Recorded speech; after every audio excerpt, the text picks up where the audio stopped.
On this special episode of the Curious Faith Podcast, I am here on vacation at the beach with my two incredible daughters out of all of my big family, and we are enjoying time away. And so I thought I would turn the microphone towards them and let them ask us some questions. And by us, I mean myself and another curious companion.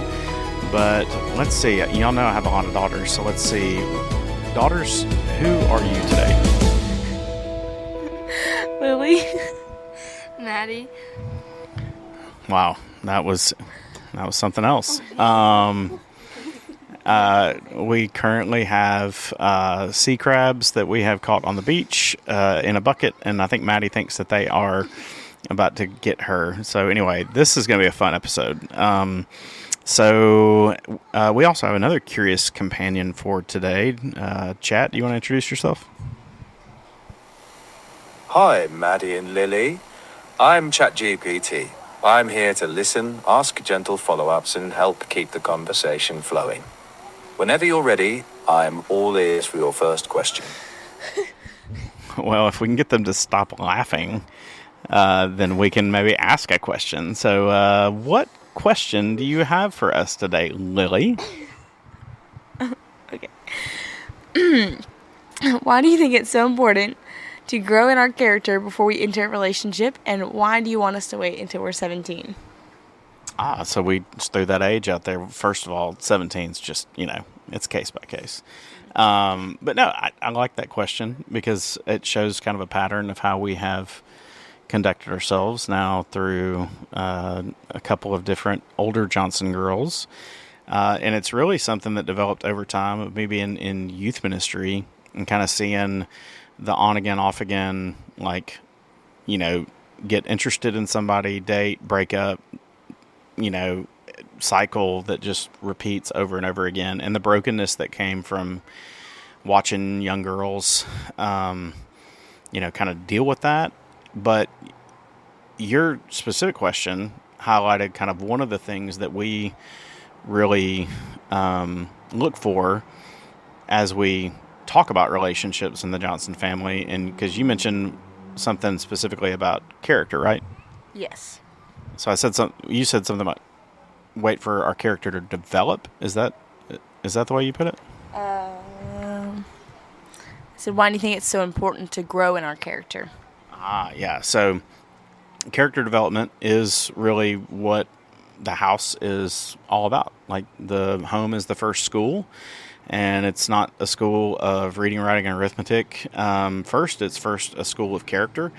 And not that me and Mandy have everything figured out and are perfect by any stretch of the imagination, but at the same time, we recognize that character formation and spiritual formation, which the two are really related, are the reason that God's put us all together. It's the reason God's entrusted us with you and your sisters and your brother.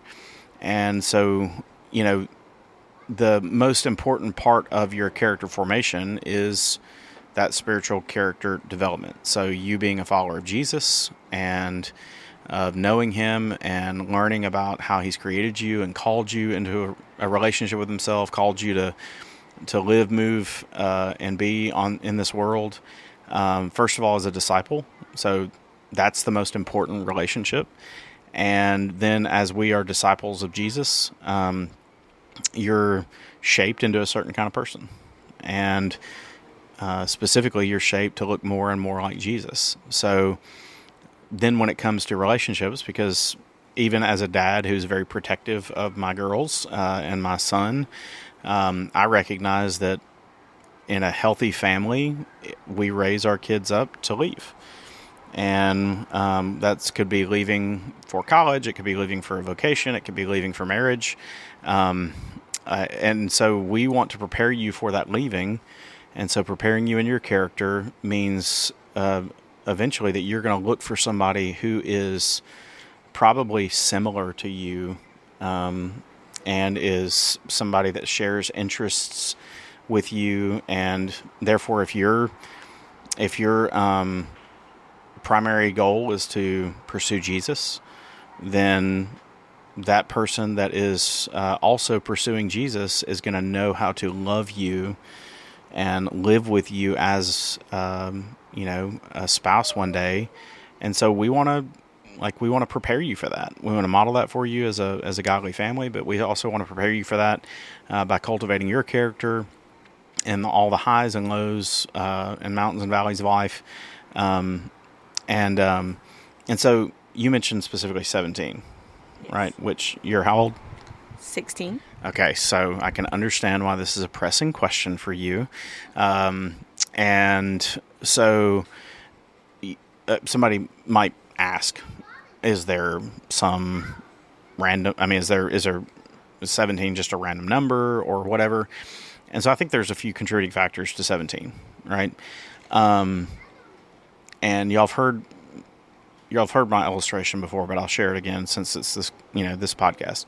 So, it's not original to me, but the whole idea of when you're younger, specifically, let's imagine that you go shopping one day, and you are at the mall, and you see an outfit that you really like, and it probably didn't fit you now, but maybe it'll fit you a few years from now, and you really don't have any money right now to buy it. And so we call that shopping with no money, right? The best thing that you could say to that person about that outfit is, hey, could you put that on hold for me for a few years? And so the whole idea of shopping with no money just simply means that you really don't have the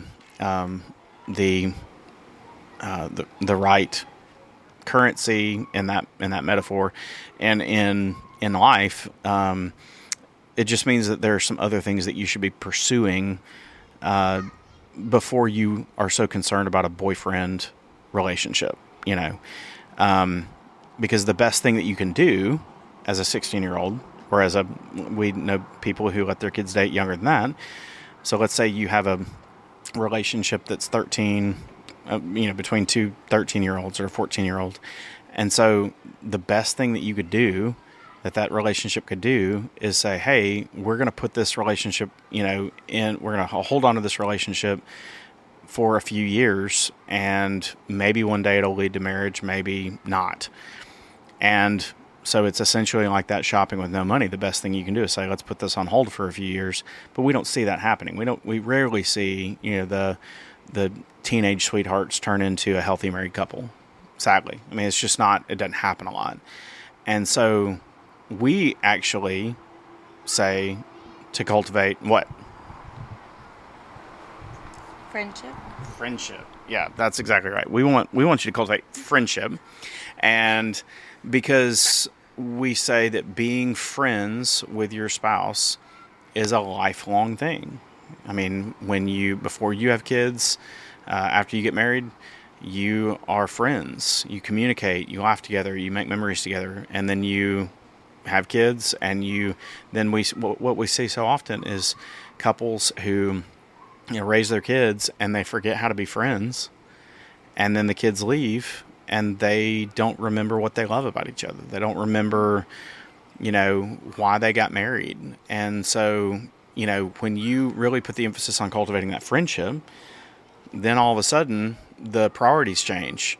And the goal isn't to have a boyfriend. The goal isn't to have, this significant other and be defined by this relationship, which is such a huge temptation for so many things. We're not just hounding on a true love waits kind of culture.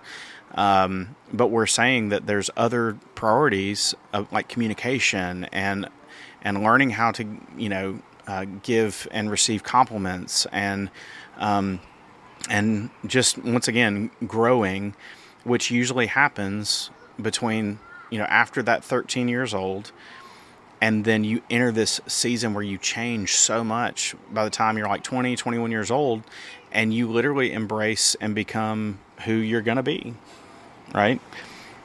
And so let's just imagine that, a 16 or 17-year-old gets... I'm going to hurt y'all. They just did the 6-7 thing. It was actually 16 or 17. But you actually, if you just have a 16 or 17-year-old, then once again, all they can do is say, well, maybe we'll make it through these tumultuous times of high school graduation, college, finishing college, and that just rarely happens. And so instead of worrying about labels, instead of worrying about relationships that take up too much of your time and make you commit to things that you're not ready for, then why not just focus on cultivating friendships, and out of those friendships, healthy relationships will develop. Does that make sense? Yeah, that was good. Okay. What about you, Maddie? What's your question? Does that make sense? Oh, yeah. Okay. So we've also got our other curious companion, Chat. Was there anything, as you're listening to that ramble, is there anything else that needs to be explained about what we're after in waiting to focus on those kinds of relationships? Let me think about that for a sec. One good question to sit with is, if friendship is the foundation, what qualities make someone a good friend now? And how would those same qualities matter in a future marriage? That's good. That's good. So what would y'all say? What are good friend qualities now that may make good spouse qualities later? Trust. And then Okay, Maddie's trying to say things in the background. Maddie, you can speak up. What are you saying? Honesty. Okay.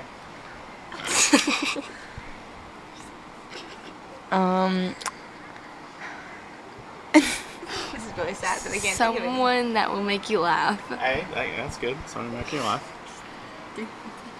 Usually that's going to be Lily making the other person laugh. You said what qualities Yeah. makes for a good friendship? Right, yeah. Obviously, physical attraction is not unimportant, right? Obviously, that's not unimportant. I'm getting a hand put in my face. I'm just saying that we're not saying that's unimportant. But how about the ability to communicate? Is that important? Oh yeah. Yeah. Okay, like not just over text messages, but actually like face-to-face conversation. Yeah. Yes. Healthy arguments. Yeah. Okay. Yeah. Being able to be honest and having that healthy communication and balancing it, honesty with, kind of a sensitivity to the moment, a wisdom, right? Mm.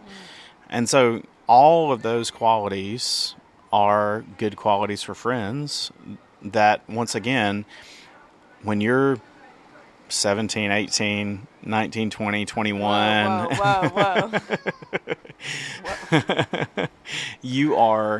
you are developing those things and making some of those really big decisions about life, and you're owning those decisions because you're typically having more freedom, more responsibility, and you're really setting in stone the kind of person you're going to be long term. All right, so even 17 years old is still pretty early, but once again, I want to prepare y'all to leave, to get out of the nest, to be married one day, to make sound, healthy relational decisions, and to know what to look for. And one of my goals has always been to try and model that for you with the way that I interact with your mom and the way that I interact with you. And so it's always been our prayer that y'all would find those kinds of relationships, with other people in the right time. But for now, to cultivate those friendships, because that's the foundation of a very healthy marriage one day. And so it's all good stuff. So that is going to be our Curious Faith episode for tonight. Maddie Maddie has a follow-up question. What? You said you had a follow-up question. That has to go off of first. Do what? That had to go off of first. No, How do you define trust? Oh, yeah. So how do you define trust? So I think, because we emphasize that trust and integrity is an important part of relationships. Mm-hmm. And so, as we were having some preliminary discussions, not that we're scripting anything, but trust is positive relational habits seen consistently over time, right? And you build, it's like with each positive experience, you have building blocks. And that's why we don't really emphasize like a quick relational process, is because you see people and know people over time. You see them in different seasons. You walk through different seasons with them. And so trust is built as that person is consistent and displays those positive, healthy relational characteristics over time. And so that's a good one. It's a really good one. Okay, so now we're going to bring this episode to a conclusion. And so, once again, if you have benefited from this podcast, please like and share and subscribe so that you can hit that subscribe button and leave a comment. Share it with somebody that you might think would benefit from this episode. And then this podcast is made possible by Agape Baptist Church and the Community Care Village. For more information about Agape and the Community Care Village, go to our website at agapebaptist.com. And if you have any questions that you would like answered, you can send those questions to questions@curiousfaithpodcast.com. And so until next time, stay curious and keep growing in the faith.